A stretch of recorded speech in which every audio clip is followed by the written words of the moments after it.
Justice Tariq Mahmood Jahangiri 1992 में इस्लामाबाद बार के member बने। सालों उन्होंने प्रैक्टिस की। Islamabad high court bar association के सदर रहे, एडवोकेट जनरल इस्लामाबाद रहे, डिप्टी अटॉर्नी जनरल भी रहे और फिर डिप्टी प्रोसिक्यूटर जनरल नैब रावलपिंडी बने। क्या इतने बड़े बड़े ओहदों पे कोई डिग्री का चेक एंड बैलेंस नहीं हुआ होगा और ये अभी क्यों हो रहा है सब? हाँ, बिस्मिल्लाहिर्रहमानिर्रहीम। देखिए, इसके पीछे आप अच्छी तरह वाकिफ है। वो खत है जो उस वक्त के 6 जजों ने लिखा था और मुख्तलिफ जो उनकी शिकायत है जो पिछले चीफ जस्टिस ने उठाया, लेकिन उस केस को कोल्ड स्टोरेज में डाल के वो चला गया।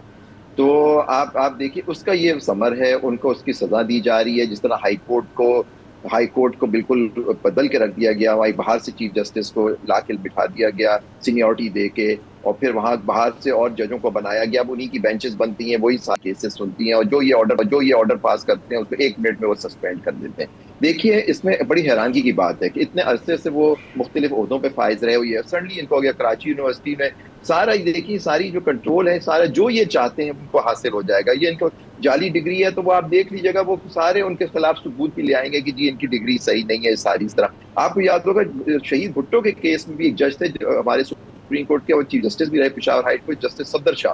वो बैरिस्टर एट लॉ थे, इंग्लैंड से सर, और वो क्योंकि वो माइनॉरिटी जज थे जिन्होंने भुट्टो साहब को एक्विट किया था, उनकी भी उन्होंने उस जमाने में कह दिया था कि मैट्रिक की डिग्री जाली है। तो आप ये देखिए, ये सारे हरबे होते हैं।